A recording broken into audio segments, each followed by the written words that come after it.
We are thankful to the Lord for giving us this blessed opportunity once again to connect with yourself on this day of resurrection.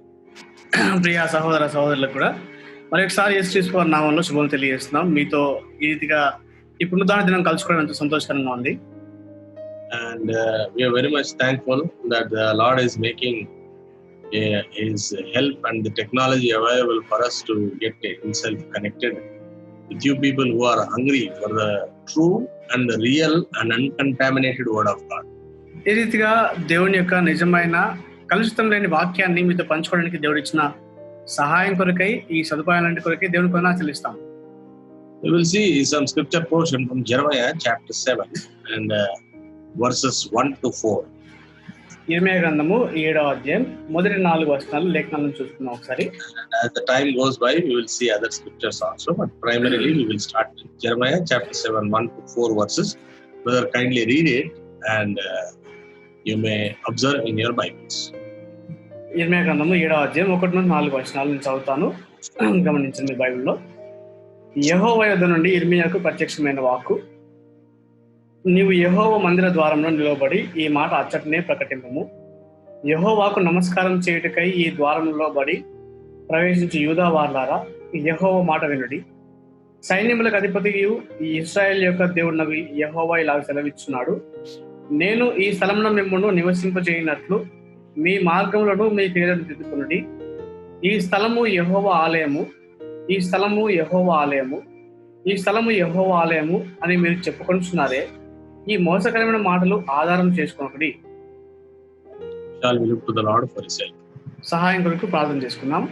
Our loving, eternal, gracious Heavenly Father, ప్రేమగల నిత్యుడగు పరలోకపు తండ్రి, our most merciful and gracious God, ఎంతో కనికరము కృపగలిగిన దేవా, Heavenly Father, we thank Thee for giving us another opportunity to be found in Thy presence once again. మరి ఒకసారి మీ సన్నిధిలో కనబడడానికి మాకు ఇచ్చిన ఆధిక్యత కొరకే ఉన్నా తెలుస్తున్నాం.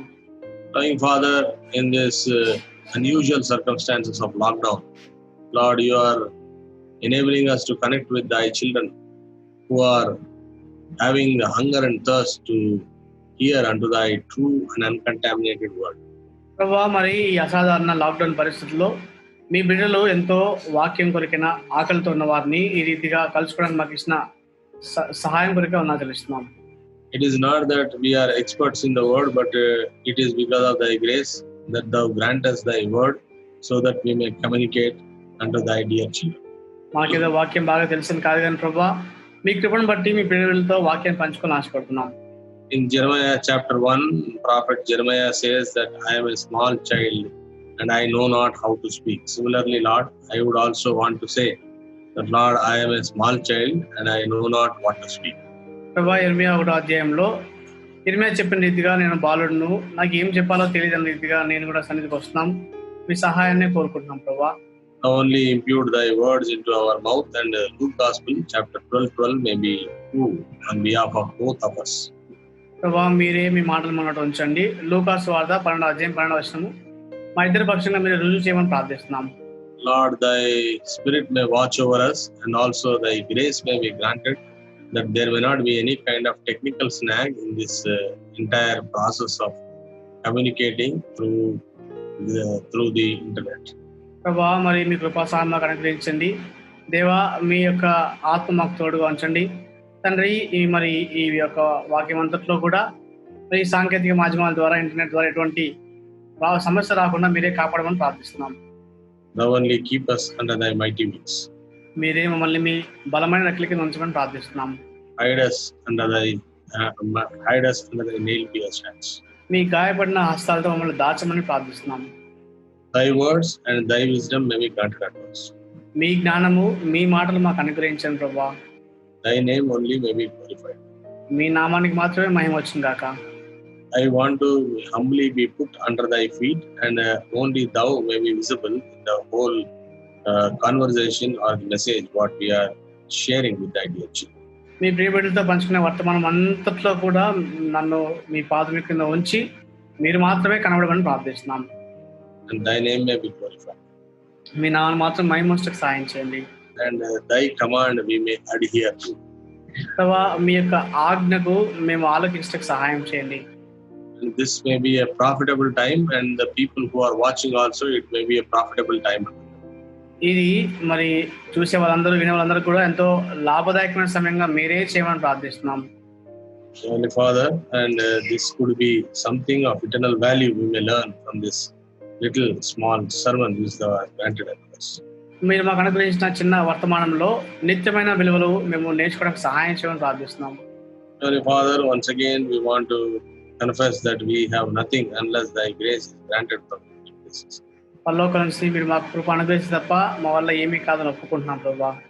Grant my mouth and grant me utterance from heavenly places. ప్రభువా, నా నోటిని ముట్టి పరలోకం నుంచి కావాల్సిన వాక్కును దయచేయమని ప్రార్థిస్తున్నాం. Both of us may have a free flow of a release of thy word, for which reason, Lord, thou may touch both of us. మా ఇద్దరికి కావాల్సిన ధారాళమైన వాక్య ప్రవాహం దయచేయండి. దాని కొరకు మీరే మా పెద్దలు ముట్టమని ప్రార్థిస్తున్నాం. Holy Father, watch over us and protect us and make our time highly profitable and to be remembered in eternity. మమ్మల్ని కనిపెట్టి భద్రపరచండి, సమయం లాభదాయకంగా తీసి నిత్యత్వం జ్ఞాపకం చేసుకుని ప్రార్థిస్తున్నాం. Thy word may go straight into the hearts of the people. ఈ వాక్యము ప్రజల యొక్క హృదయపు లోతుల్లోకి నేరుగా వెళ్ళక సహాయం చేయండి. Do not allow us to speak that is not profitable and that is not necessary. మేలు కలగనిది, అనవసరమైనది ఏది కూడా పలకకుండా మీరే మాకు సహాయం చేయమని ప్రార్థిస్తున్నాం. Keep us under thy complete control and use us as seemeth as good in thy sight. సంపూర్తిగా మీ ఆధీనంలో వశంలో ఉంచుకొని మీ దృష్టికి అనుకూలంగా వాడుకోమని ప్రార్థిస్తున్నాం. We commit ourselves into thy blessed hands and expecting great things. Ask this prayer with thanksgiving and praises in the most precious, worthy and matchless name of our Lord and Savior Jesus Christ. మమ్మల్ని మీ దీవించే హస్తాలకు అప్పచెప్తూ మీ కృపా సహాయం కోరుకుంటూ అతి ప్రశస్తమైన యేసుక్రీస్తు వారి ఉన్నతంగా హెచ్చించబడిన నామంలో కృతజ్ఞతతో ప్రార్థించడుతున్నాం తండ్రి. ఆమేన్. There is a very popular quotation or a quote quoted by the Prince of Preachers, Charles Haddon Spurgeon, who is known as a Prince of Preachers. ఈ యొక్క ప్రీచర్స్ కి ప్రిన్స్ అనే బిరుదు కలిగిన చార్ల్స్ హేడన్ స్పర్జన్ గారు చెప్పిన ఒక ప్రఖ్యాతిగాంచిన ఒక వచనం ఉంటుంది, ఒక మాట. He said like this: ఆయన ఏమన్నారంటే, avoid a sugar coated gospel. ఒక తీపి పూసిన సువార్తను దయచేసి బోధించదని చెప్తూ వచ్చాడు. Seek the gospel that rips up. వేరే వాళ్ళను విరిచేసే సువార్తను ప్రకటించమని చెప్తూ వచ్చాడు. Wounds and even kills. అవసరమైతే గాయపరిచి, అవసరమైతే చంపే సువార్తను చెప్తూ వచ్చాడు. And for that's the gospel that makes alive again. అయితే అటువంటి సువార్త ప్రకటించినప్పుడు మాత్రమే ఒక వ్యక్తిని ఆత్మీయంగా జీవింపజేస్తుందని చెప్తూ వచ్చాడు. Satan has now taken hold of people, and sugar-coated preachers and concocted storytellers are now very popular, and most popular people on even the online preachings are such people. అయితే ఇప్పుడు మనం గమనించే చాలా మంది కూడా టీవీల్లో కానీ, ఆన్లైన్లో కానీ, ఇంటర్నెట్లో కానీ అన్ని చోట్ల కూడా ఇటువంటి తీపి పూసిన సువార్తికులు ఎక్కువైపోయినట్టు మనకు కనిపిస్తుంది. Few Sundays back, we have seen that what kind of a messages they will speak. They will say that he will make you head and not tail. మనం కొన్ని వాళ్ళ క్రితం చూస్తూ వచ్చాము. ఎటువంటి వర్తమానాలు చెప్తారంటే తలగా ఉంచుతారు కానీ తోకగా ఉంచమని, ఇటువంటి వర్తమానాలు చెప్పే వాళ్ళు. He will bless you with the earthly prosperity. భూ సంబంధమైన దీవెనలతో నేను ఆశీర్వదిస్తాననే విషయాలు చూస్తూ వచ్చాం. And there will be another category of people who will never want you to read Bible. ఇంకో గుంపు ఉంటుంది, మిమ్మల్ని బైబిల్ చదివేలా ఎప్పుడు కూడా ప్రేరేపించరు. They will make you to be dependent on the servant of God, so that for every reason you will run to him and he will take some scripture portion which is beneficial to him and then he will read it. ప్రతి దాని కొరకు దేవుని దాసుల దగ్గరికి వెళ్ళినప్పుడు వాళ్ళు ఒక వాక్యం తీసి చెప్తారు, దాన్నే మనం తీసుకుంటాం కానీ మన సొంతంగా వాక్యం చదవడానికి వాళ్ళు ప్రేరేపించరు. No. That man will take out the verse or portion which is beneficial to him rather than to the person who is coming to him. క్షమించండి, అటువంటి సందర్భాల్లో ఏమవుతుందంటే మనం ఏదైనా వాక్యం అవసరమైపోయినప్పుడు ఆ దాసునికి లాభకరమైన వాక్యం చెప్తాడు కానీ మనకు అవసరమైన చెప్పాడు. Unfortunately, this is the status. దురదృష్టవశాత్తు క్రైస్తవ లోకం ఇట్లాంటి పరిస్థితిలో ఉంటుంది. Now when we see the scripture portion, what we have read in Jeremiah chapter 7 verses 1 to 4. యెర్మయా గ్రంథము 7వ అధ్యాయం మొదటి 4 వచనాలు చదివినప్పుడు లేఖనాలు గమనిస్తే, first verse says, in Hebrew Bible you will not have first verse because it says that the word of the Lord came to Jeremiah from the Lord saying, like that it says. అక్కడ మొదటి వచనంలో యెహోవా యొద్ద నుండి యిర్మీయాకు ప్రత్యక్షమైన వాక్కు అనే Hebrew భాషలో ఆ పదం మనకు ఆ వచనం కనబడుతుంది మనకి. And in the second verse, you will find Yud He Vav He, that is Yahweh. They call it conveniently, but it is unpronounceable word of God called in the alphabets I am telling in Hebrew, Yud He Vav He. అయితే రెండవ వర్షంలో యెహోవా అని రాయబడింది, కానీ ఆ Hebrew భాషలో యుడ్వే Yahweh అని వచింప శక్యము కాని పదాలు అక్కడ వాడుతూ వచ్చారు హీబ్రూ భాషలో గమనిస్తే. Many people very conveniently call it, translated it as Yahweh, but Yahweh is no translation according to Hebrew. You may check it with any Hebrew scholars or with the Rabbanic people. గమనిస్తే మనకు అనుకూలంగా దాన్ని అర్థం చేసుకోవడం కొరకు లేకపోతే దాన్ని రాయడం కొరకు యెహోవా అని పెడుతూ వచ్చాం, కానీ దాన్ని పూర్తిగా ఎక్కడ తర్జుమా చేయలేము. కావలిస్తే హీబ్రూ భాషలో పాండిత్యం కలిగిన వారిని కానీ ఈ రబ్బీల్ని కానీ మనం సంప్రదిస్తే మనకు అర్థమవుతుంది విషయం. Linguistic science people, they say that untranslatable word which is too mysterious to the mankind. ఈ భాషకు సంబంధించిన శాస్త్రాలు ఏం చెప్తాయి అంటే మానవాళికి అర్థము కాని ఒక మర్మమైన పదముగా అది కనిపిస్తుంది. Yud is a Hebrew alphabet, is the smallest alphabet. You'd అనేది హీబ్రూలో అతి చిన్న అక్షరం అని చెప్పొచ్చు. Yud or Jod is the same thing. You'd అన్న జాడ్ అన్న ఒకే అర్థము. He is a alphabet in Hebrew. హే అనేది హీబ్రూలో ఒక అక్షరము. And Vav is a alphabet in Hebrew. Wow అనేది హీబ్రూలో ఒక అక్షరము. And once again Yud He Vav He. మరి ఒకసారి యుడ్ వాడుతూ వచ్చారు కాబట్టి యుడ్ హే వావ్ హే అనే ఆ పదం వాడారు అక్కడ. The untranslatable word that speaks of the magnanimity of God, the greatness of God, the terribleness of God. తర్జుమా చేయ జాలని పదము అది దేవుని యొక్క గొప్పతనాన్ని, దేవుని యొక్క మహోన్నత్వాన్ని, దేవుని యొక్క భీకరత్వాన్ని చూపించే పదం అది. You know why I am saying all these things?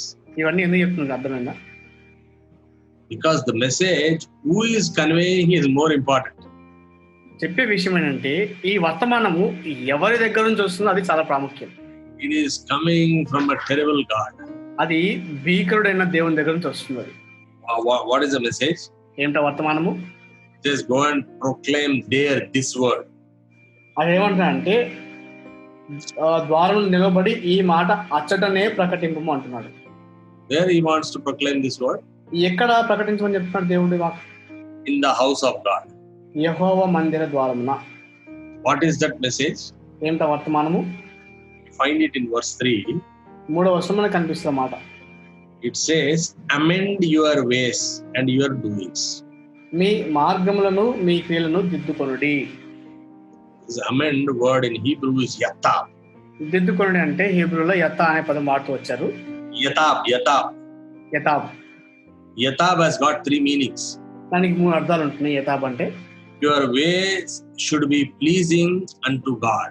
మీ మార్గములు దేవునికి ప్రీతికరంగా ఉండాలి. మొట్టమొదటిది amend your ways means your ways should be pleasing to the Lord.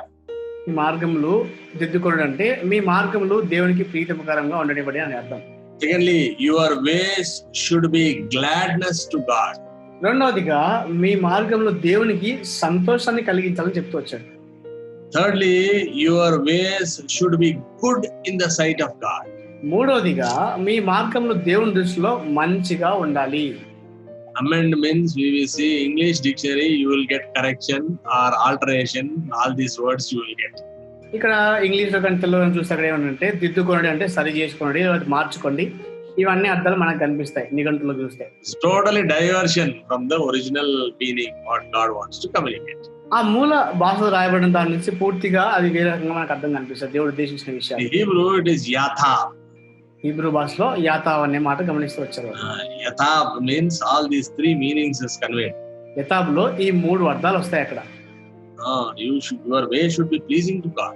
నీ మార్గంలో దేవునికి ప్రీతికరంగా ఉండాలి. Your way should be gladness unto God. నీ మార్గంలో దేవునికి సంతోషకరంగా ఉండాలి. Your way should be good in the sight of the Lord. నీ మార్గంలో దేవుని దృష్టిలో మంచిగా ఉండాలి.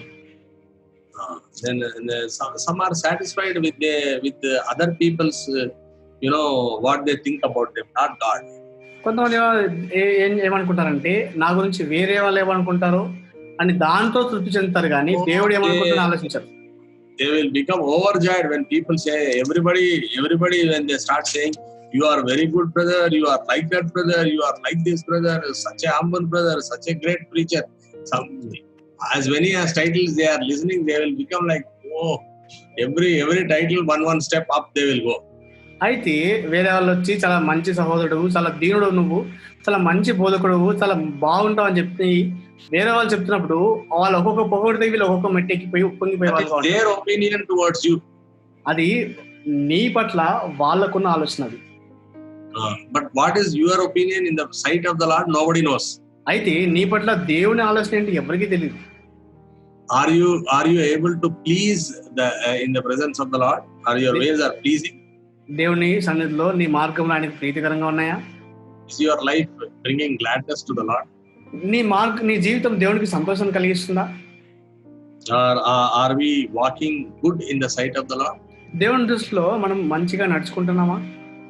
In the sight of the man, our fellow believer in the church will give us wonderful titles. What a good man, what a pleasing man, what a great man. Like that they will give. మానవ దృష్టిలో సంఘంలో మన సహోదరుల దగ్గర ఎంత మంచివాడు, ఎంత మంచి విశ్వాసం, ఎంత మంచి భక్తుడు అని చెప్పి రకరకాల బిరుదులు పొందుతుంటాం మనం.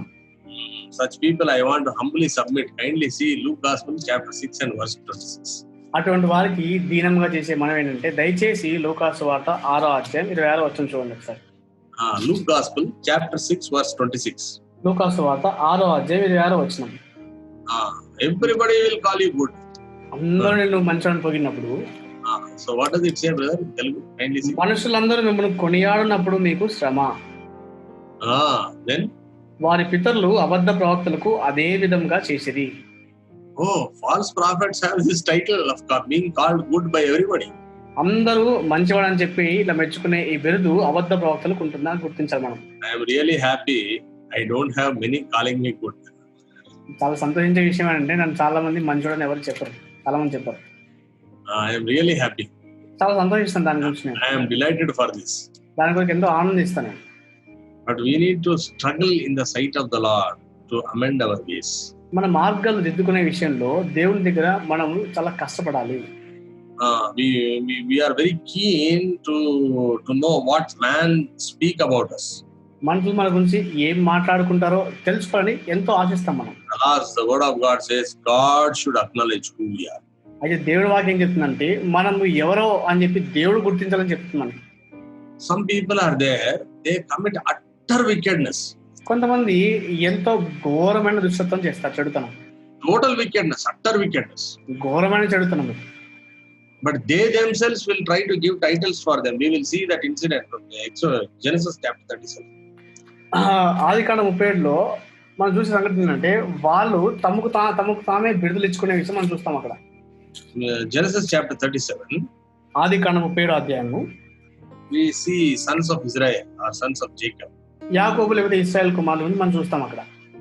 All the 11 sons, all the 10 sons except Joseph. యోసేపు కాకుండా తక్కిన కుమారులందరూ కనిపిస్తారు 10 మంది అక్కడ. 10 మంది because Benjamin is not there. అప్పటికి బెంజమిన్ లేడు కాబట్టి 10 మంది మనకు కనిపిస్తారు అక్కడ. Or maybe Benjamin is there but he is with his father. ఉన్నాడు కానీ తండ్రి దగ్గర ఉన్నాడు. ఈ అధ్యాయంలో మనకు కనపడ్డాడు. He is not there in this whole incident. ఈ సంఘటన అంతట్లో కూడా బెంజమిన్ మనకు కనపడ్డాడు. So what is that incident? అదేం సంఘటన? We see in Genesis chapter 37 from verses 21 onwards, they plot to kill their own brother. అక్కడ ఆదికాండం 37వ అధ్యాయము 21వ వచనం మొదలుకొని తన సహోదరుని చంపే ఆ యొక్క కుట్ర గురించి మనం అంతా తెలుసు అక్కడ. In verse 22, one of his brother Reuben says, "Do not shed the blood," and then he takes him to a pit where there is no water, and he puts him there for his safety. Like that we read in the Bible, but we do not know what was his intention as well.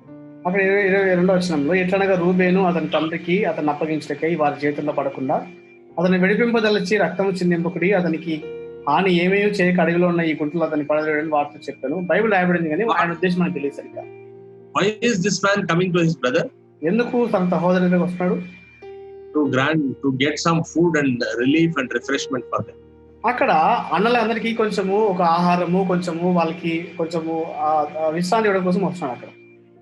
And what these people are thinking? వీళ్ళేమనుకుంటున్నారు సహోదరులు? We will strip his shirt, we will throw him in the pit, we will kill him, and all these things they are thinking. అక్కడ ఆయన చొక్కా చింపి వేసి అతన్ని గుంటలో పడేద్దాము, చంపేద్దామని చెప్పి రకరకాలుగా ఆలోచిస్తున్నారు వాళ్ళు. One of the most unfortunate thing we see is that they throw him in a pit where there is no water, which is empty, in verse 20. 20 వర్షం మనం గమనిస్తే 24 వర్షం మనం గమనిస్తే ఎంతో దురదృష్టవశాత్తు వీళ్ళు ఒక నీళ్లు లేని గుంటలో అతన్ని పడేస్తారు అక్కడ. And the same food what he has got, they are sitting and eating. అయితే ఆయన గుంటలో పడేసిన తర్వాత ఆయన తీసుకొచ్చిన ఆహారాన్ని వీళ్ళు కూర్చొని భోజనం చేస్తారు మళ్ళీ. Can we find anything more ungratitude than this, more wickedness than this? దీనికంటే ఎక్కువ దుష్టత్వం, చెడుతనం కానీ కృతజ్ఞత లేని స్వభావం ఎక్కడ మనకు కనిపిస్తుందా? None of the fellow is feeling as even the ant has bitten this fellow. ఒక్కడికి కూడా కనీసము ఒక చెయ్యి కలిసినట్టు కూడా లేదు ఈ వ్యక్తి ఇక్కడ. These people, they are without any shame, they are sitting and eating the same food. ఏమాత్రం సిగ్గు లేకుండా కూర్చొని ఆయన తీసుకొచ్చిన భోజనాన్ని తింటున్నారు అక్కడ. By the way, this is an idiom for the cross, and because Joseph meaning savior, Jesus meaning savior. ఇది ఒక ఉపమానము, మనకు సిలువకు ఉపమానంగా గుర్తుగా మనకు కనిపిస్తుంది. యోసేపు అంటే రక్షకుడుగా, ఈ క్రీస్తు కూడా రక్షకుడుగా మనకు కనిపిస్తుంది అక్కడ. This is a blessed innocent son of Israel. అక్కడ ధన్యుడైన నిరపరాధి అయిన ఇశ్రాయేలు కుమారుడుగా మనకు కనిపిస్తాడు అక్కడ. Has been done to put into all kinds of troubles. అన్ని రకాలైన శ్రమల గుండా వెళ్తూ వచ్చాడు. This is the complete idiom of cross, what we see in the Genesis chapter 37. ఆదికాండం 37లో మనకు సిలువను కూర్చున్న ఉపమానము గుర్తు మనకి కనిపిస్తుంది ఇక్కడ. And finally they sell him for money. తర్వాత డబ్బులకు అమ్మేస్తారు అక్కడ ఆయన్ని. In verse 25. 25వ వచనంలో They sold him. అమ్మేస్తారు అక్కడ. Not only selling him. అమ్మడం మాత్రమే కాదు. In 37 chapter. 37వ వచనంలో, 37వ అధ్యాయంలో kind of a wicked thinking they have in the same chapter. ఎటువంటి దుష్ట ఆలోచన వాళ్ళు కలిగి ఉన్నారు చూడండి అదే అధ్యాయంలో. Verse 31. 31వ వచనము. It is a criminal kind of an activity. Verse 31, they took Joseph's coat, killed a kid of goat, and dipped the coat in the blood, and they sent the coat of many colors, and they brought it to their father, and said, "This have we found.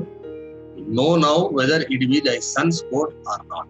వారు యోసేపు అంగీని తీసుకొని ఒక మేకపిల్లని చంపి దాని రక్తంలో ఆ అంగి ముంచి ఆ విచిత్రమైన నిలువుట అంగీని పంపగా వారు తండ్రి యొద్దకు దానిని తెచ్చి, ఇది మాకు దొరికెను, ఇది నీ కుమారుని అంగి, అవునో కాదో గుర్తుపట్టమని చెప్పిరి. Knowing fully well he's been sold. అక్కడ అమ్మవేయబడ్డ విషయం బాగా తెలిసిన తర్వాత కూడా, knowing fully well what they have done with Joseph, they know.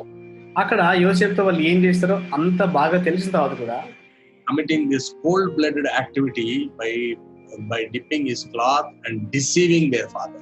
అక్కడ ఆ యొక్క రక్తంలో అంగీని ముంచి తండ్రిని ఎంత భయంకరంగా మోసగిస్తున్నాడు చూడండి. Whatever man thinks that his sin will not come out, but his sin will definitely find you out. Bible says your sin will find you out.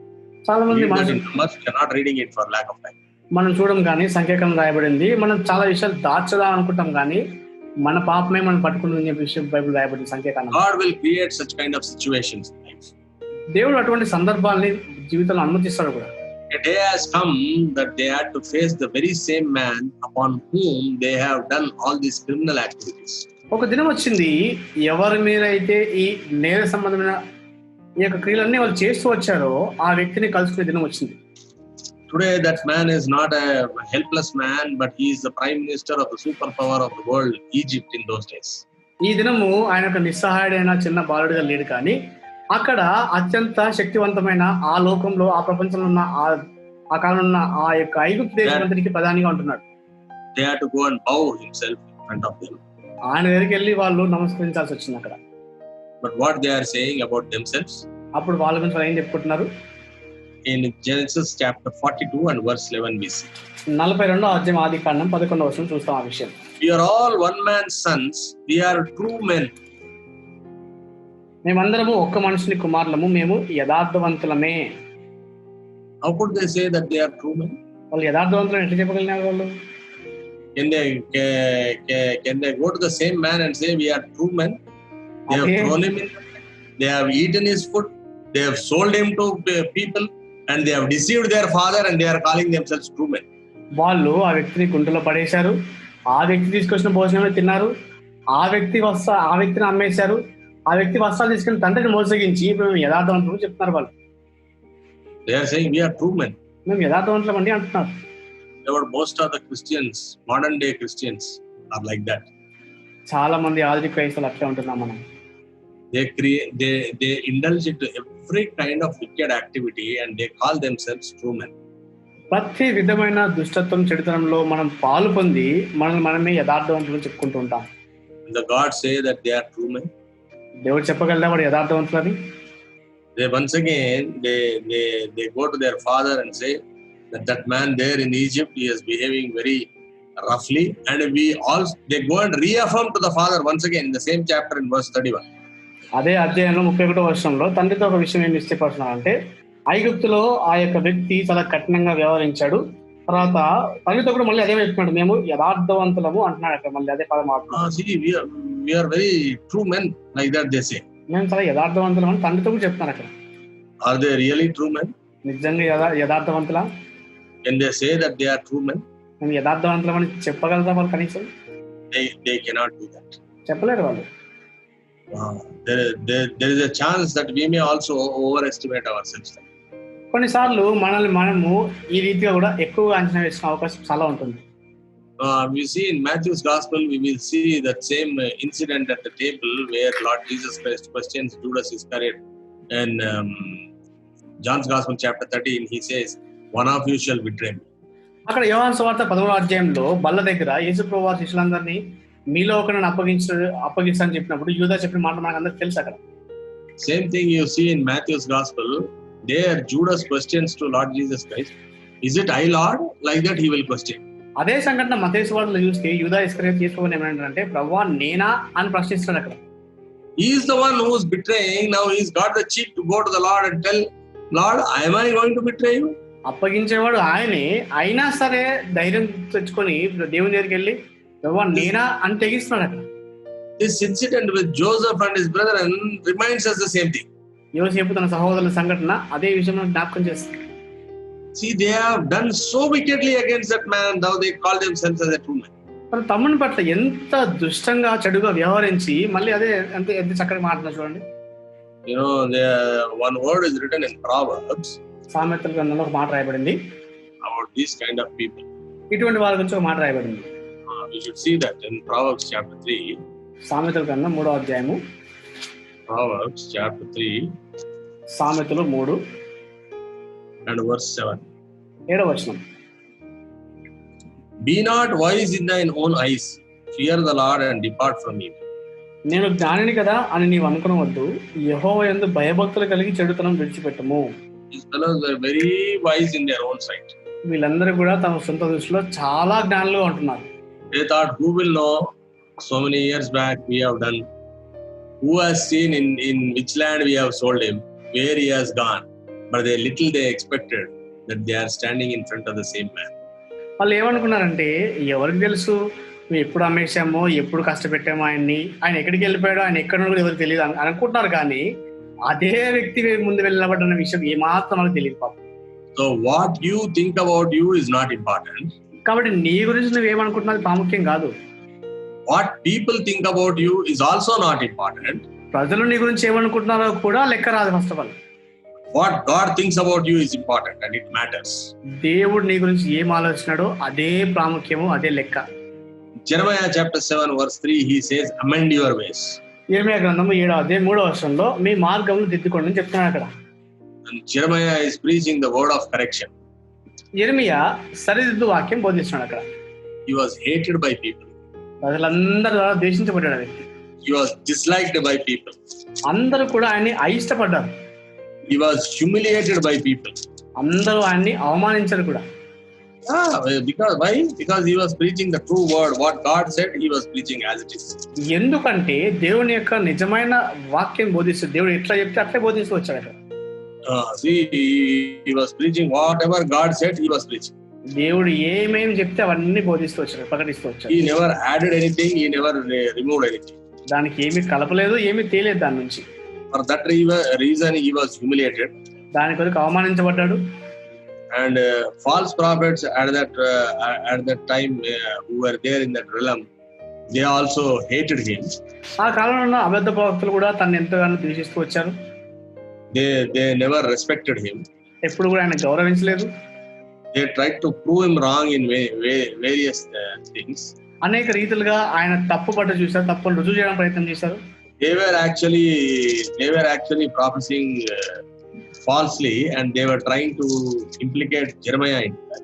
చెప్పాలంటే వాళ్ళు తప్పుగా ప్రవచిస్తూ వచ్చారు, అదే సమయంలో జెరమియానే తప్పు పడడం ప్రయత్నం చేస్తారు వాళ్ళు.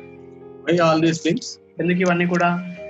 Because he is preaching the true word of God. నిజమైన దేవుని వాక్యాన్ని బోధిస్తున్నాడు One కాబట్టి. incident we will see in Jeremiah's life, జెరమియా జీవితంలో ఒక సంఘటన చూస్తే in Jeremiah chapter 28. జెరమియా గ్రంథం 28వ అధ్యాయం. See in verse 14, "For thus saith the Lord of hosts, the God of Israel, I have put a yoke of iron upon the necks of all these nations, that they may serve Nebuchadnezzar, king of Babylon, and they shall serve him, and I have given him the beast of the field also." Then said prophet Jeremiah unto Hananiah the prophet, this fellow is a false prophet, Hananiah, "Hear now, Hananiah, the Lord hath not sent thee, but thou makest this people to trust in a lie." ఇశ్రాయేలు దేవుడును సైన్యముల అధిపతియునగు యెహోవా ఇలా సెలవిస్తున్నాడు, ఈ జనులందరూ బబులోను రాజైన నెబుకద్నెజరునకు దాసులు కావాలని వారి మెడ మీద ఇనుప కాడి ఉంచుతాను గనుక వారు అతనికి దాసులగుదురు. భూజంతువులను కూడా నేను అతనికి అప్పగించి ఉన్నాను. అంతటా ప్రవక్త అయిన ఇర్మియా ప్రవక్త అయిన హనన్యాతో ఇట్లనెను, హనన్యా వినుము, యెహోవా నిన్ను పంపలేదు, ఈ ప్రజలను అబద్ధమును ఆశ్రయింప చేయుచున్నావు. What is he doing? ఏం చేస్తున్నాడు? Nowadays prophets will make people to trust in a lie. ఈ దినాల్లో ప్రవక్తలకు ప్రజలందరినీ అబద్ధాన్ని నమ్మేలా చేస్తారు. Prophets don't think that there are prophets. Prophecy has got two meanings. ప్రవచనం అంటే దానికి రెండు అర్థాలు ఉంటున్నాయి. One is foretelling the future. ఒకటి భవిష్యత్తు గురించి చెప్పడము. One is preaching the word of God. రెండవది దేవుని వాక్యాన్ని ప్రకటించడం, బోధించడం. So this is applicable to the people who are preaching the word of God. కాబట్టి దేవుని వాక్యం ప్రకటించే వారికి కూడా ఇది వర్తిస్తుంది. What they are doing, they are making people to trust in a lie. వాళ్ళు ఏం చేస్తారంటే ప్రజలందరినీ ఒక అబద్ధాన్ని నమ్మేలా చేస్తున్నారు వాళ్ళు. You know what Jeremiah said to that false prophet? ఆ అబద్ధ ప్రవక్తకి ఇర్మియా ఏం చెప్పాడు తెలుసా? In verse 16 he said, "Thou shalt die, because thou hast started rebellion against the Lord." 16వ వచనంలో కాగా యెహోవా ఈ మాట సెలవిస్తున్నాడు, భూమి మీద నుండి నేను నిన్ను కొట్టివేయుచున్నాను. But God honored the word of Jeremiah. God honored the word of Jeremiah. దేవుడు ఇర్మియా మాటను ఘనపరుస్తూ వచ్చాడు అక్కడ. What happened? ఏం జరిగింది? Verse 17 says, "In the same year Hananiah was dead." 17వ వచనంలో ఆ సంవత్సరమే హనన్యా మృతి నొందెనని రాయబడింది. Why Jeremiah was honored and Hananiah was not honored? ఎందుకు ఇర్మియాకి ఘనత వచ్చింది, హనన్యాకి ఘనత రాలేదు? Because Jeremiah preached what God wanted him to preach. ఇర్మియా దేవుడు తనను ఏం ప్రకటించాలని బోధించాలని చెప్పాడో అదే ప్రకటిస్తూ వచ్చాడు. This morning we want to tell you with lot of burden that there are many preachers, innumerable choices you have on online, because everybody is trying to preach on. ఈ ఉదయకాలం ఎంతో భారంతో చెప్పే విషయం ఏంటంటే ఈ ఆన్లైన్ లో మనకు లెక్కలేనన్ని బోధకులు మనకు అందుబాటులో ఉన్నారు. But what message they are preaching is important. అయితే వాళ్ళు ఏ వర్తమానం బోధిస్తున్నారు అనేది ప్రాముఖ్యం మనకి. There a message of correction? సరిదిద్దు వాక్యమా? Is a message of amendment of your ways in the sight of the Lord? దేవుని దృష్టిలో నీ మార్గాన్ని సరి చేసుకోమని చెప్పే వాక్యమా? If we start preaching this amending your ways, some worthless, useless fellows, they will try to give a color saying that this man is criticizing. అయితే ఇలా సరిదిద్దే వాక్యము మనం ప్రకటించినప్పుడు కొంతమంది అర్హత లేని పనికిమాల వాళ్ళు ఏం చెప్తారంటే విమర్శ చేసే వాక్యం చెప్తున్నాను, దానికి ఒక బిరుదు ఇస్తూ ఉంటారు. They try to twist the word. వాక్యాన్ని మలిచేస్తారు అనుకూలంగా. See, whatever we are preaching is printed in the Holy Bible before my birth itself, thousands of years ago. బోధించదంతా కూడా నా జన్మకు ముందే కొన్ని వేల సంవత్సరాల ముందే వాక్యం ముద్రించబడింది. I have no pleasure in telling my own opinion.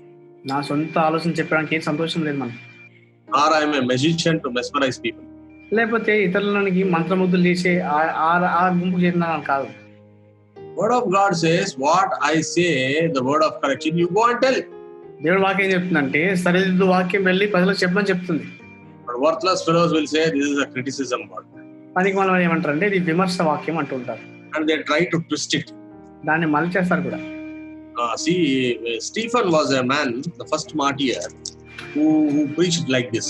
అక్కడ హతసాక్షి అయిన స్టెఫెను ఇట్లా ప్రకటిస్తూ బోధిస్తూ వచ్చాడు అక్కడ. He was a very pragmatic preacher. చాలా గొప్ప బోధకుడు ఆయన. Pragmatic meaning practical words he used to preach. చాలా క్రియాపూర్వకమైన మాటలు ప్రకటిస్తూ బోధిస్తూ వచ్చాడు అతను. And this man's preaching yielded a great result in Acts of Apostles chapter 6 verse 7. Every word written in Acts of Apostles is doubly ensured that word is written is correct 100%. అపోస్తల కార్యములు 6వ అధ్యాయం 7వ వచనం రాయబడింది. అపోస్తల కార్యములు ప్రతి మాట కూడా 2 సార్లు అది నిశ్చయపరుస్తూ వచ్చింది వాక్యం ద్వారా. In 19th century, a professor by name William Ramsey first opposed it, said, all this account what Mr. Luke has written is all a useless trash. I am going to prove it wrong. Like that, he took a journey. He went to all the places, checked it geographically and scientifically and historically. And before he completes his research, in the halfway he was converted and he became a Christian. గమనిస్తే కొద్ది కాలం కిందట William Ramsay అని ఒక ఆయన బైబిల్లో అపోస్తల కార్యములు లూకా రాసినంత కూడా చాలా తప్పు, అది రుజువు చేస్తా అని చెప్పేసి దాన్ని రుజువు చేయడం కొరకు, అబద్ధం అని చెప్పి రుజువు చేయడం కొరకు తన ప్రయోగం ఆరంభించి ఈ స్థలాలన్నీ కూడా భౌగోళికంగా, శాస్త్రీయంగా, చారిత్రకంగా తన పరిశోధన మొదలుపెట్టినప్పుడు తన పరిశోధన సగం కాకముందే క్రైస్తవుడిగా మారిపోయి లూకా రాసిన సువార్త, అపోస్తల కార్యం 2 కూడా 100% 200% నిశ్చయపరుస్తూ వచ్చాడు ఆయన సత్యం అంటే. Dr. Luke is a Greek citizen. He's a doctor and he was a very close associate, friend and follower of Apostle Paul. ఈ వైద్యుడైన లూకా ఆయన గ్రీకు దేశం చెందిన వాడు. ఆయన అపోస్తల పౌలుకి చాలా సన్నిహితుడిగా, చాలా దగ్గరగా సంబంధం కలిగి ఉంటూ వచ్చాడు అక్కడ. Luke also enjoyed a special permission from the Roman jailer in where Apostle Paul was jailed, because Apostle Paul recommended Luke's services, medical services, to this Roman jailer's daughter when she was sick. అయితే గమనిస్తే ఈ యొక్క రోమా సామ్రాజ్యంలో అపోస్తలుడైన పౌలుని ఖైదీగా ఉంచిన ఆ చెరసాలలో ఉన్నప్పుడు చాలా సన్నిహిత సంబంధము అపోస్తలు పౌలు లూకాతో కలిగి ఉంది. ఎందుకంటే ఆ యొక్క జైలు అధికారి తన కుమార్తె బాగలేనప్పుడు ఈ వైద్యుడైన లూకా యొక్క వైద్య సేవలను అపోస్తలుడైన పౌలు ఆ యొక్క చెరసాల అధిపతికి తాను ఆ సలహా ఇస్తూ వచ్చాడు ఆయన సేవలు పొందమని చెప్పేసి. Some people who say healing is only through the word of God and doctor is not necessary, but Apostle Paul himself recommended Luke for the healing of the child of the Roman jailer. చాలా మంది ఏమంటారంటే స్వస్థత అనేది కేవలం వాక్యము, ప్రార్థనతో మాత్రం సాధ్యమవుతుంది, వైద్య సేవలు అవసరం అని చెప్తారు. కానీ అపోస్తలుడైన పౌలే వైద్యుడైన లూకా యొక్క వైద్య సేవల్ని జైలు అధికారి కుమార్తెకు తను అక్కడ సలహా ఇస్తూ వచ్చాడు. God can also provide through the human inventions and the medicines what doctors do. కాబట్టి మనం చెప్పే విషయం ఏంటంటే దేవుడు వైద్య సహాయం ద్వారా కూడా మనుషుల యొక్క రోగాలు బాగా చేసేవాడు. So every detail he has taken it from Apostle Paul. అయితే ప్రతి ఒక్క విషయం కూడా ఈ వైద్యుడైన లూకా అపోస్తల పౌలు దగ్గర నుంచి తీసుకున్నాడు. And he has written this Acts of Apostles so aptly. కాబట్టి అనుకూలంగా ఈ అపోస్తల కార్యములు చాలా చాలా చాలా చక్కగా రాస్తూ వచ్చాడు. Why I am saying Apostle Paul? Because Apostle Paul was very much present at the execution of this man Stephen. ఎందుకు అపోస్తల పౌలు పేరు చెప్తూ వచ్చాడంటే ఈ స్టెఫెనును హతసాక్షి అవుతున్న ఆ సమయంలో అపోస్తల పౌలు అక్కడే ఉన్నాడు. And then this man was preaching pragmatic word to the people.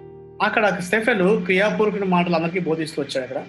As a result, in verse 7 we see that many people, even priests, were obedient unto the faith. అక్కడ 6వ అధ్యాయం అపోస్తల కార్యం 7వ వచనంలో దేవుని వాక్యం ప్రబలమైన శిష్యుల సంఖ్య విషయంలో బహుగా విస్తరించను మరియు యాజకుల్లో అనేకులు విశ్వాసములకు లోబడిరి. But what happened is some fellows who are worthless fellows, they tried to twist the word and started to say in same Acts of Apostles chapter 6, 10 and 11 that they were not able to resist the wisdom and by the spirit by which he spake, and they suborned men which said, we have heard him speak blasphemous words against us.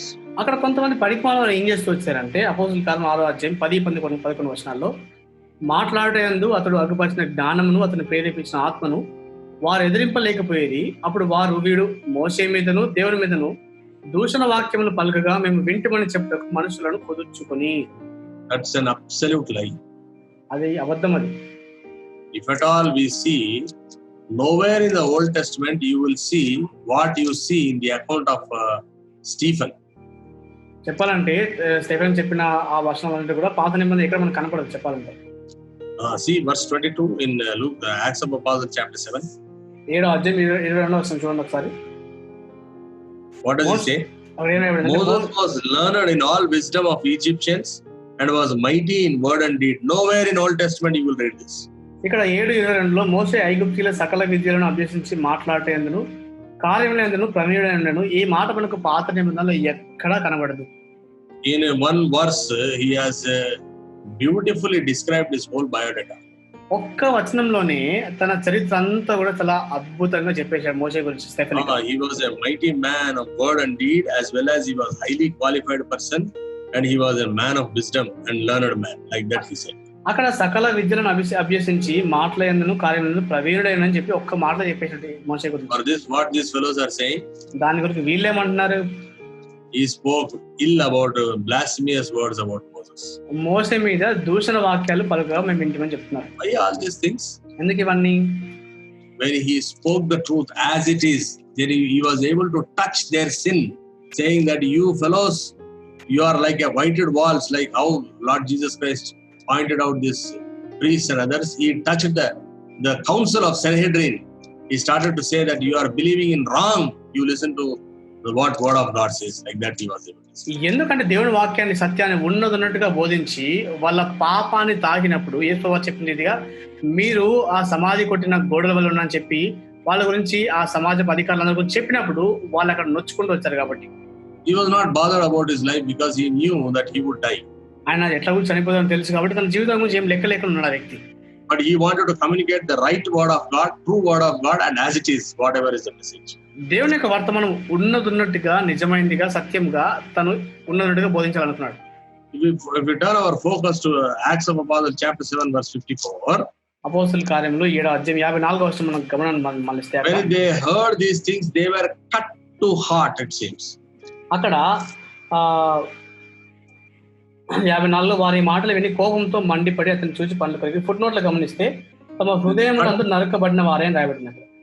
This cut to heart in Greek language is a diaprio. ఈ Greek భాషలో డయాప్రియో అనే పదం వాడుతూ వచ్చారు. Diaprio means indignation and enemy. డయాప్రియో అంటే అర్థం ఏంటంటే ఆ యొక్క కోపము లేకపోతే రౌద్రం అని చెప్పొచ్చు, తర్వాత ఆ ఈర్ష్య అని చెప్పొచ్చు, రెండు కలిపి. Indignation and envy, because this man is able to explain the whole Old Testament. He starts from Abraham and he talks up to Lord Jesus Christ. ఈర్ష్య ఎందుకంటే పాత నిబంధన అంతా కూడా అబ్రహాంతో మొదలుకొని యేసు ప్రభువుతో ముగించి చాలా చక్కగా చెప్తూ వచ్చాడు అక్కడ అన్ని విషయాలు. Lord, is it not correct? Today also we find so many worthless fellows, so-called worthless preachers, trying to find fault with people who are trying to pragmatically preach the word of God. ఈ దినం కూడా మనము క్రియాపూర్వకమైన దేవుని వాక్యాన్ని బోధించినప్పుడు పనికి మాలిన వాళ్ళు అనేక మంది దాంట్లో తప్పుపడాలని చూడడం అది వాస్తవం కాదు. దినాల్లో he's attacking those people, he's attacking these people, he's contradicting this, he's contradicting this, like that useless words they speak.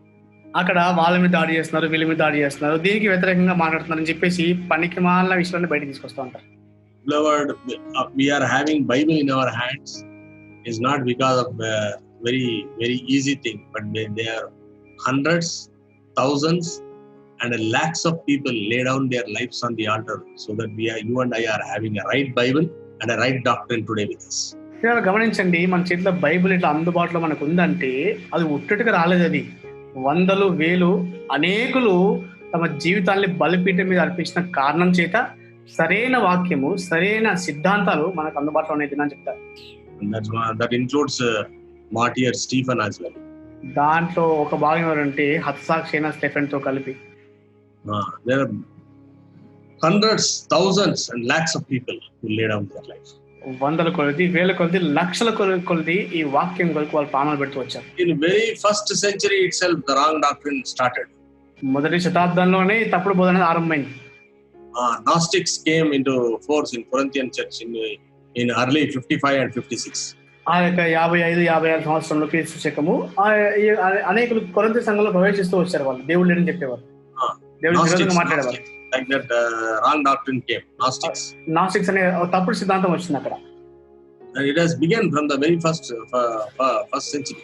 ఆ మొదటి శతాబ్దంలోనే ఆరంభమైంది అది. And in first and second century it was terrible. మొదటి 2 శతాబ్దంలో చాలా భయంకరంగా ఉండింది అది. But many people lay down their lives in protecting the true pure doctrine for you and me today. నీ కొరకు నా కొరకు నిజమైన పవిత్రమైన సిద్ధాంతాన్ని వాక్యాన్ని కాపాడు కొరకు అనేకులు తమ ప్రాణం పెడుతూ వచ్చారు. We see a man who was there in Antioch church in the first century called Ignatius. అయితే అంత్యోక సంఘంలో మొదటి శతాబ్దంలో జీవించిన ఇగ్నేషియస్ అనే ఒక వ్యక్తి ఉన్నాడు. He was living up to 108 AD, but he was in the beginning of the 50th century onwards he was living. అయితే ఆ యొక్క 58వ సంవత్సరము అక్కడ మొదలుకొని 108వ సంవత్సరం క్రీస్తు శకము ఆ కాలం వరకు జీవించిన ఈ ఇగ్నేషియస్ అనే వ్యక్తి ఉన్నాడు. And he saw personally what all happened after Lord Jesus Christ's death and what all happened to the disciples. Everything he has seen. యేసువారు మరణం తర్వాత శిష్యులకు ఏమేమి జరిగింది ఈ విషయాలన్నీ కూడా కళ్ళారా చూస్తూ వచ్చాడు వ్యక్తిగతంగా. And as the time goes by, he was the bishop at Antioch church. కాలం గడుస్తున్న కొద్దీ అంత్యోక సంఘంలో బిషప్ గా ఉంటూ వచ్చాడు. This Ignatius was a very zealous man for God. దేవుని కొరకు బహు రోషం కలిగిన వ్యక్తి ఇగ్నేషియస్ అనే వ్యక్తి. In those days, there was emperor worship very famous in Roman Empire. ఆ దినాల్లో ఈ రోమా సామ్రాజ్యంలో ఆ చక్రవర్తిని ఆరాధించడం పొగడడం అనేది చాలా సహజం. అది they will put some Roman idols like Jupiter and other things in the temple. ఆ ఆలయంలో జూపిటర్ తర్వాత రోమా అధికారుల ప్రతిమలు వాళ్ళు పెడతారు విగ్రహాలని. And then they put the photograph or the image of the emperor and they will ask people to come and offer incense to it. అక్కడ ఆ యొక్క చక్రవర్తి యొక్క ప్రతిమను పెట్టేసి ప్రజలందరినీ వచ్చి ధూప అర్పణ చేయమని చెప్తూ వస్తారు. When this was told, Ignatius said, "No, I am not going to do that because my Lord and my King is Lord Jesus Christ." అట్లా చెప్పినప్పుడు ఇగ్నేషియస్ అనే వ్యక్తి ఏం చెప్పారంటే అట్లా చేయను నేను, ఎందుకంటే నా రాజు నా ప్రభు నా యేసుక్రీస్తు అని చెప్తూ వచ్చాడు. Antioch, he was bound and he was being carried to Rome. అట్లా చెప్పినప్పుడు బంధించబడి రోమాకు తీసుకొని పోయినారు వాళ్ళు. Not ordinary binding, but he was bound with chains. సామాన్యంగా బంధించడం కాదు కానీ సంఖ్యలతో బంధించరు ఆయన. And then in the chains when he was bound, I do not know how, but the church historians write greatly about him. He was writing letters of comfort and gospel and faith to every city he was crossing on the way to Rome. అయితే గమనిస్తే ఆ సంఖ్యలో బంధించబడడం ఎట్లా రాశారో నాకు తెలియదు కానీ చరిత్రకారులు చెప్తూ వచ్చారు ఆ మార్గంలో ఆయన వెళ్తున్నప్పుడు ఆ దారిలో తగిలిన పట్టణాలన్నిటికీ కూడా అక్కడ ఉన్న విశ్వాసులకి ఆదరణ మాటలు పత్రికలకు రాస్తూ వచ్చారు. అక్కడ వాళ్ళ chained man going to face a death sentence, బంధించబడిన వ్యక్తి చావుకు దగ్గరగా వెళ్తున్నాడు. and he is writing a words of comfort, words of gospel, words of faith to every city. విశ్వాసపు వాక్యము, ఆదరణ వాక్యము, సువార్త వాక్యము ప్రతి పట్టణంలో విశ్వాసం రాస్తూ వచ్చాడు అక్కడ. Finally, in the year 108 AD, చివరిగా 108వ సంవత్సరం క్రీస్తు శకము he reached Rome. రోమాకు చేరుకున్నాడు. Then they will once again ask him, the executor will ask him, will you now renounce your faith and you will worship the emperor? మరొకసారి ఆ శిక్ష విధించమని అడుగుతాడు. ఇప్పుడు నీ విశ్వాసాన్ని నువ్వు వదిలేసి ఆ యొక్క చక్రవర్తిని రాజుకు ఒప్పుకుంటామని అడుగుతారు వాళ్ళు. He said no. లేదు అని చెప్తాడు. You know what they have done? వాళ్ళు ఏం చేశారు తెలుసా? They will leave some man-eating beasts like tigers, lions and leopards and they have thrown it to him. అక్కడ మనుషులను తినేసే ఈ యొక్క సింహాలని, పులుల్ని, చిరుతపుల్ని దాంట్లో వదిలేసి అటువంటి బోన్లో ఈ వ్యక్తిని తోసేస్తారు. Lord, this is the sacrifice with which we have got this Bible, we have got this doctrine, we have got this pattern.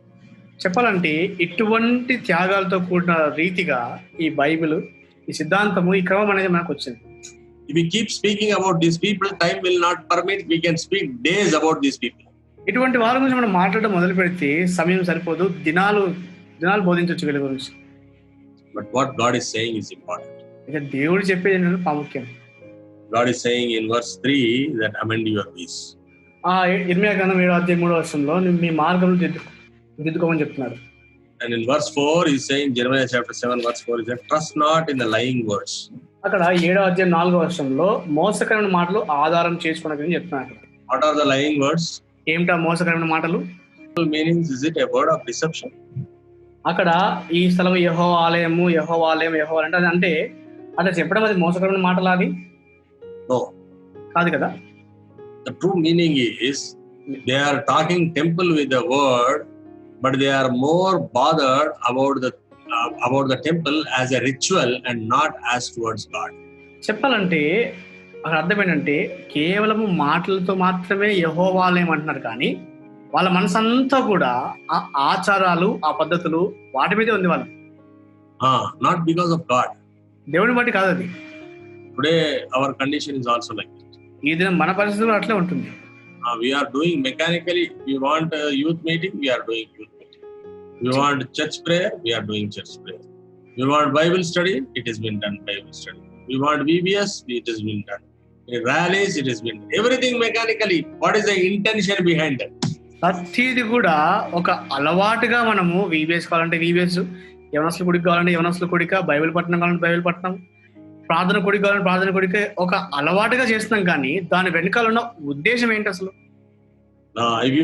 If you meditate carefully on the verse 4, 4వ వచనం జాగ్రత్తగా ధ్యానిస్తే it will lead us to Micah chapter 3 and verse 11. మీకా గ్రంథము 3వ అధ్యాయం 11వ వచనాన్ని అది మనం నడిపిస్తుంది. Micah 3. మీకా గ్రంథం 3వ అధ్యాయం 11వ వచనం. Now this speaks of the exact condition of the temple, what it is. ఆలయం యొక్క నిజ స్థితిని మనకు కనిపిస్తుంది మనకి. See, the heads thereof judge for reward, the priests thereof teach for hire, and the prophets thereof divine for money. అక్కడ జనుల ప్రధానులు లంచం పుచ్చుకొని తీర్పు తీర్చుదురు, వారి యాజకులు evil can come upon us. వారి యాజకులు కూలికి బోధింతురు, ప్రవక్తలు ద్రవ్యం కొరకు శోధి చెప్పుదురు. అయినను వారు యెహోవాను ఆధారం చేసుకొని యెహోవా మన మధ్య ఉన్నాడు కదా, ఏ కీడును మనకు రానేరదని అనుకొందురు. Everything is connected and attached to the money. ప్రతిది కూడా ఆ ద్రవ్యంతో సంబంధంగా ఉంటుంది అక్కడ. Is it not correct, beloved, these days? ఇది నిజం కదా ఇది? What the person who the religious leader wants in the house of God? దేవుని మందిరంలో ఆ ప్రధానులకి ఇదం ఏం కావాలి? He wants authority over people. ప్రజల మీద అధికారం కావాలి. That means whatever I say, people should obey. అర్థం ఏంటంటే నేను చెప్పేది అందరూ వినాలి. Not what God says he should obey. Whatever I say, he should obey. దేవుడు చెప్పేదానికి విధేయత కాదు, కానీ నేను చెప్పేదానికి విధేయత చూపించాలి. This is the tragic condition here. ఎంతో విషాదకరమైన పరిస్థితి చెప్పాలంటే. This message we have to teach. ఇటువంటి వర్తమానం బోధించాలి. And what is the condition of it? దాని పరిస్థితి ఏంటి? Everything is associated with money. ప్రతి దానికి కూడా ద్రవ్యంతోనే సంబంధం. It's a very bad. చాలా చెడు. That is why God calls in verse 5 saying that if you thoroughly amend your ways. అందుకే 5వ వచనం ఏంటంటే మీ మార్గంలో సరిదిద్దుకోని చెప్తున్నాను అక్కడ. And execute judgment between man and man. అక్కడ ఒకరికి పట్ల తీర్పు తీరుస్తాను చెప్తూ వచ్చారు. న్యాయం జరిగిస్తే. No judgment anywhere. Nowhere there is judgment. ఎక్కడ న్యాయం లేదు. Where is judgment? న్యాయం ఎక్కడ ఉంటుంది? Where there is money, there is judgment there. ద్రవ్యం ఎక్కడ ఉంటే మా న్యాయం అక్కడే. That is a sad condition what God is pointing out. దేవుడు మనకు చూపించే విషాదకరమైన పరిస్థితి అట్లా ఉంటుంది. Concluding, we will see one more thing. ముగింపులో ఇంకో మాట చూసుకున్నాం.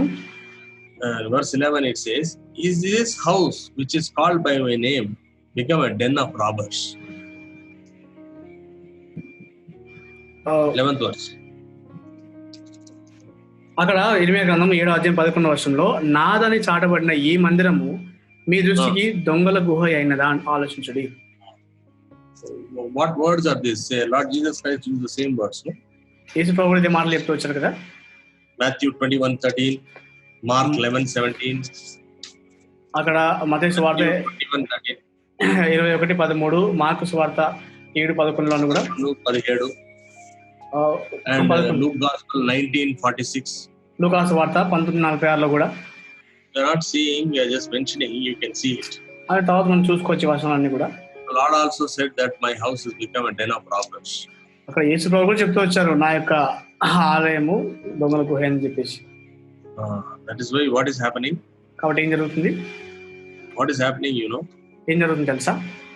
Because the house of God has become a den of robbers. The house of God should have been the candle light to the world. అక్కడ దేవుని యొక్క గృహము దొంగల గృహగా అయిపోయింది. నిజంగా దేవుని యొక్క ఆలయము లోకానికి ఒక దీపంగా ఉండాలి. Revelation chapter 1 verse 20 says the church is a lamp of God. ప్రకటన గ్రంథము 1వ అధ్యాయం 20వ వచనము సంఘం అనేది దేవుని యొక్క దీపంగా ఉంటుంది అక్కడ. Today it has become a den of robbers. ఈ దినము అది దొంగల గుహగా అయిపోయింది. Because it became like that, అట్లా అయిపోయింది కాబట్టి see verse 16 of Jeremiah chapter 7. ఇర్మియా గ్రంథము 7వ అధ్యాయం 16వ వచనం చూద్దాం. What it says? అక్కడ ఏం రాయబడింది చూడండి. Therefore, pray not thou for this people, కాబట్టి neither lift up cry, nor pray for them, neither make intercession to me, for I will not hear thee. కాబట్టి నీవు ఈ జనం కొరకు ప్రార్థన చేయకము, వారి కొరకు మొరనైనను ప్రార్థనైనను చేయకము, నిన్ను బతిమాలు కొనుము, నేను నీ మాట వినను.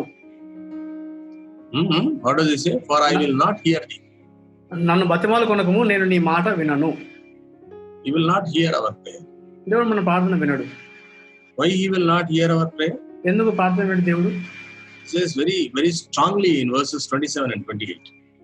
27-28 చాలా గట్టిగా చెప్తాను దేవుడు అక్కడ బలంగా. Therefore thou shalt speak all these words unto them, but they will not hearken to thee. But thou shalt also call unto them, but they will not answer thee. But thou shalt say unto them, this is a nation that obeyeth not the voice of the Lord their God, nor receiveth correction. Truth is perished and is cut off from their mouth. నీవు ఈ మాటలన్నీ వారితో చెప్పినను వారిని మాటలు అంగీకరింపరు. నీవు వారిని పిలిచినను వారు నీకు ఉత్తరం ఇయ్యరు. గనుక నీవు వారితో ఇలా చెప్పుము, వీరు తమ దేవుడైన యెహోవా మాట వినని వారు, శిక్షకు లోబడనొల్లని వారు. కాబట్టి నమ్మకము వారిలో నుండి తొలగిపోయి ఉన్నది, అది వారి నోట నుండకుండా కొట్టివేయబడి ఉన్నది. Truth is perished, like that it is in English. English లో సత్యము అక్కడ తొలగిపోయిన రాయబడింది. Truth is perished. అక్కడ సత్యము తొలగిపోయింది.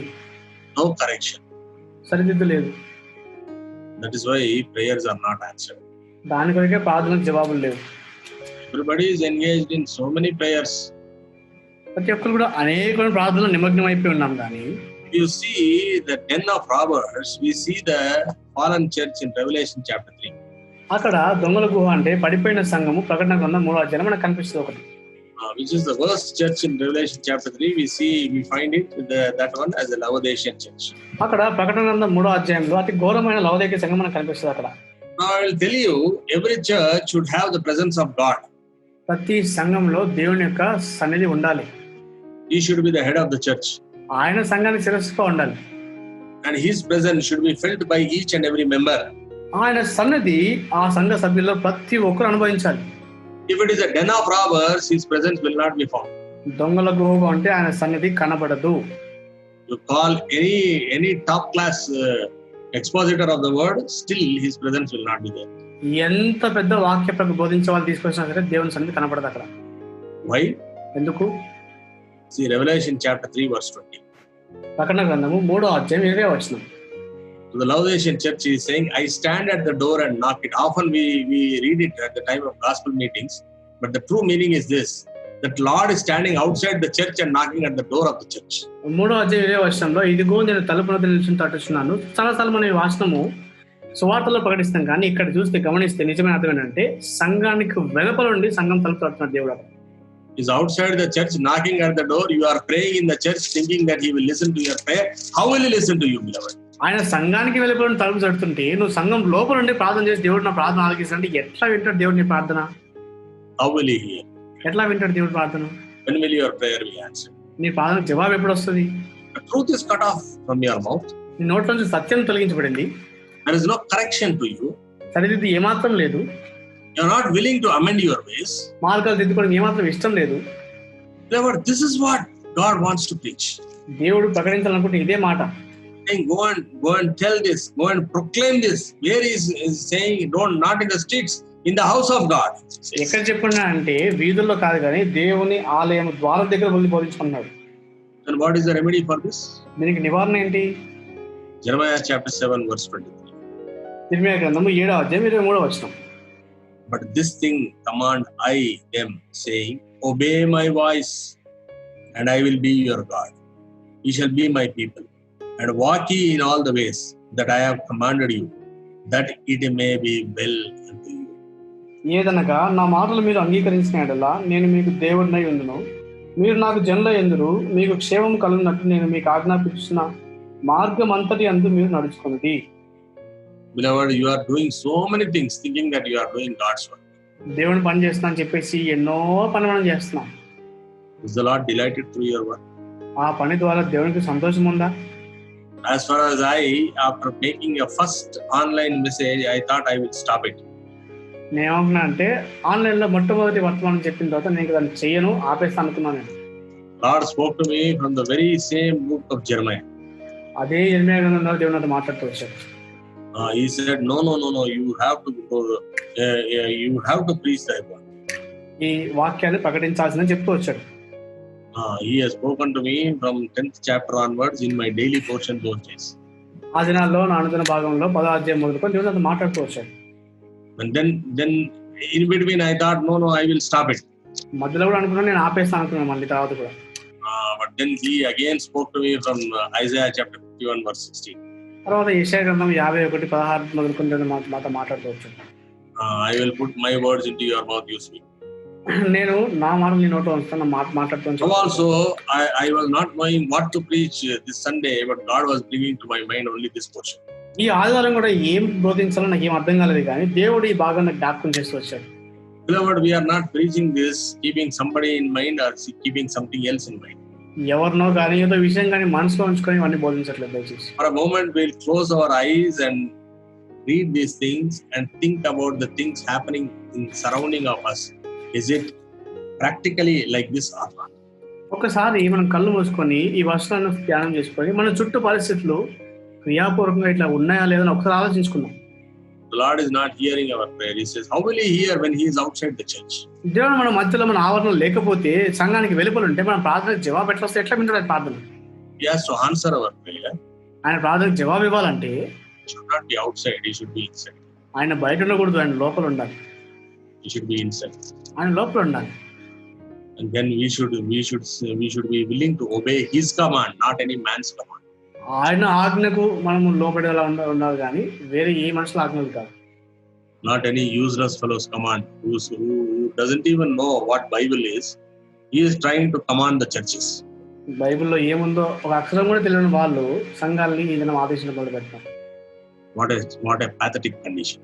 ఎంత విచారకరం కదా. Beloved, God is saying, if you come to me, if you amend your ways, if you obey to my voice, I will be your God, he says. దేవుడు ఏమన్నా నా దగ్గరికి వచ్చి నా మాటలు అంగీకరించి నీ మార్గాలు సరి చేసుకుంటే నేను మీకు క్షేమం కలిగజేస్తా అంటున్నాను. If you have never prayed a prayer of confession also, you can pray to the Lord today, saying that, Lord Jesus Christ, I want to truly follow you. Not any denomination, not any man, not any philosophy, but I want to follow you personally. I want to listen to word of God, Bible, and this Bible is my constitution, like that you can follow. అయితే ఒకళ్ళ జీవితం మొత్తంలో ఒప్పుకోలు ప్రార్థన ఎప్పుడు చేయకపోయి ఉంటే ఇప్పుడైనా యేసు దగ్గర పాపాలు ఒప్పుకోవచ్చు. ఆయన దగ్గర మనము పాపాలు ఒప్పుకున్న తర్వాత ఏ శాఖ, ఏ వ్యక్తి, ఏ సిద్ధాంతం కాదు, కానీ బైబిల్ ఉన్నదన్నట్టుగా మనం పాటిస్తే దేవుడే మనం నడిపించేవాడు ఉంటాడు. And then God I want to follow. దేవుని మాత్రమే వెంబడించాలి. Do not follow any man. ఎవరిని వెంబడించదు. Man will fail, but God will never fail. మనుషులైతే తప్పిపోతారు, మారిపోతారు, కానీ దేవుడు you are doing things in a ritualistic manner. May the Lord help us to understand. Think about it, ponder on these thoughts and come back to the Lord, as we read in verse 23 of Jeremiah chapter 7. మనము ఒకవేళ వెనకంది వేసి ఉంటే, లేకపోతే అన్ని కూడా అలవాటుగా ఆచారంగా చేస్తూ ఉంటే మరి ఒకసారి సరి చేసుకున్నాము. ఇర్మియా గ్రంథం 7వ అధ్యాయంలో దేవుడు చెప్పిన మాటలు జ్ఞాపకం చేసుకున్నాం. Lord will be gracious towards us. దేవుడు మన పట్ల కృపగలవాడుగా ఉంటాడు. Our prayers will be answered and God will be in our midst in the church. మన ప్రార్థనలకు జవాబు ఇస్తాడు. దేవుడు మన మధ్యలో సంఘంలో ఉంటాడు. And let their truth prevail in our midst. మన మధ్యలో సత్యము ఏలనివ్వాలి. May the Lord help this word and it may be beneficial unto those who hear it. దేవుడు వాక్యాన్ని దీవించిన గాక, వినే వారికి ఇది లాభదాయకంగా ఉంటుంది గాక. Shall we have a word of prayer in closing? ఒక ప్రార్థన చేసుకుని ముగించుకుందాం. Loving Father, thank thee for making thy voice very clear unto us. ప్రేమగల తండ్రి, మీ స్వరం స్పష్టంగా మాకు వినిపిస్తున్నందుకు మీకు వందనాలు. Holy Father, thou wanted us that we need to communicate what is thy mind. ప్రభువా, నీ మనసు ఏంటో మరి ప్రకటించమని మీరు మాకు చెప్తూ వచ్చారు. And as according to thy command, we were able to do it with all human limitations. ప్రభువా, నీ ఆజ్ఞకు విధేయతగా ఎన్నో మానవ అందుబాటులో చేయగలిగినాం ప్రభువా. But thou may seal it with thy blessed Holy Spirit, and thou may make it to be fruitful 30, 60 and 100-fold. పరిశుద్ధాత్మ దేవుని ద్వారా ముద్రించి 30, 100 ఫలించడానికి సహాయం చేయండి. and also it may yield spiritual fruits. ఆత్మీయ ఫలాలు అది తీసుకొచ్చే సహాయం చేయండి ప్రభా. And it may crack the hard-hearted people and the stone-hearted people. కఠిన హృదయాల్ని, బండగా మారిపోయిన హృదయాల్ని మీరే మరి బద్దలు చేయమని ప్రార్థిస్తున్నాను. They may think about it. దాని గురించి ఆలోచించడానికి సహాయం చేయండి దేవా. They may seriously think and consider that the Lord is standing outside the church and knocking. తీవ్రంగా ఆలోచించి దేవుడు సంఘానికి వెలుపల ఉన్న విషయం ఆలోచించడానికి సహాయం చేయండి తండ్రి. The Lord help us, and may thy word help them, that they may consider thy word and they may bring Lord Jesus Christ and enthrone him in the church. ప్రభా నీ వాక్యానికి వాళ్ళు లోబడి తండ్రి యేసు వారిని లోపలికి ఆహ్వానించి శ్రీనివాస్ మీద ఆశీర్వదించడానికి సహాయం చేయండి ప్రభా. And let truth prevail in the church. సంఘంలో సత్యం వెళ్ళనివ్వండి ప్రభా. Let there be judgment between man and his neighbor. ఒక వ్యక్తికి తన పొరుగు వారి మధ్యలో న్యాయం జరిగించు ప్రభా. And thy house may be a house of supreme justice. ప్రభా ఉన్నతమైన న్యాయం దొరికేదిగా నీ గృహం ఉంటకు సహాయం చేయండి. You may be able to see that day and feel thy presence once again in thy house. ప్రభా మరి ఒక్కసారి ప్రభా మరి నీ సన్నిధిని అనుభవించే ఆ దినం మేము చూసకు సహాయం చేయండి. Commit ourselves into thy blessed hands. మనం దీవించి అసలు అప్పచెప్తున్నాం. And expecting great things, mighty and miraculous things, we ask this prayer. Much thanks to you. In the precious and the matchless name of the Lord and Savior Jesus Christ. గొప్ప కార్యాలు బలమైన తండ్రి సూర్యకాలను చూస్తూ ఈ ప్రార్థన కృతజ్ఞతతో యేసుక్రీస్తు వారి శక్తిగల ఉన్నతమైన అసమానమైన యేసుక్రీస్తు నామములో ప్రార్థించుతున్నాం తండ్రి. ఆమేన్. Praise the Lord. Kindly pray for this tiny ministry and also circulate to as many as possible, so that the true uncontaminated word may be reached the people who are ignorantly following many deceptive doctrines. దయచేసి ఇచ్చిన ప్రార్థన కోసం ప్రార్థించండి. అంత మాత్రమే కాదు కానీ ఈ వాక్యం అనేకులకు పంచుకున్న తద్వారా నిజమైన కలుషితం లేని వాక్యము వాళ్ళకు కూడా చేరలాగున, మోసగించే వారిని వెంబడించకుండా నిజ దేవుని వారు వెంబడించక వాళ్ళకు కూడా సహాయపడలాగు. And if the Lord's coming tarries, we will certainly connect with you once again next week. దేవుడు నాకు రావాల్సిన అయితే మరి ఒక్కసారి వచ్చే వారం కూడా మాధ్యమం ద్వారా మిమ్మల్ని కలుసుకుంటాం. May the Lord bless each and every viewer who is viewing this program. ఈ యొక్క వాక్యం వింటున్న చూస్తున్న ప్రతి ఒక్కరు కూడా దేవుడు సమృద్ధిగా దీవించున్నాడు. Praise the Lord.